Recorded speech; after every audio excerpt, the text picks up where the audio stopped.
কিশোরগঞ্জের কটিয়াদী উপজেলার আচমিতা ইউনিয়ন পরিষদের মৃত্যু সনদ দানে অনিয়ম ও গোপনে অর্থ আদায়ের গুরুতর অভিযোগ উঠেছে।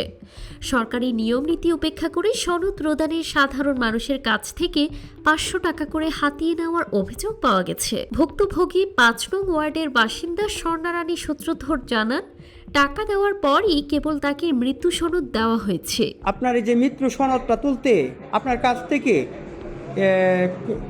টাকা পয়সা লাগছে? কে নিছে টাকা? কে নিছে?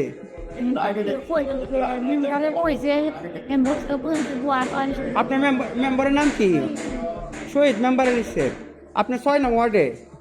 অভিযোগের তীর 5 নং ওয়ার্ডের ইউপি সদস্য শামসুজ্জামান শোয়েব এবং কম্পিউটার অপারেটর গোলাপ মিয়ার দিকে। ভুক্তভোগীর দাবি, সনদের জন্য গেলে ইউপি সদস্য শোয়েব তাকে নির্দেশ দিয়ে বলেন গোলাপের কাছে 500 টাকা দিয়ে আসেন। এরপর অপারেটর গোলাপ মিয়ার হাতে টাকা তুলে দেওয়ার পরই সনদ মেলে। এই বিষয়ে জানতে ইউপি চেয়ারম্যানকে একাধিকবার ফোন করা হলেও তিনি ফোন রিসিভ করেননি। অন্যদিকে অভিযুক্ত ইউপি সদস্য শামসুজ্জামান শোয়েব অভিযোগের সদুত্তর না দিয়ে উল্টো দম্ভ ভরে বলেন, আপনার কাছে যদি অভিযোগ থাকে তাহলে ব্যবস্থা নিন। রাষ্ট্রীয় সেবায় এমন অনিয়মে ক্ষুব্ধ এলাকাবাসী।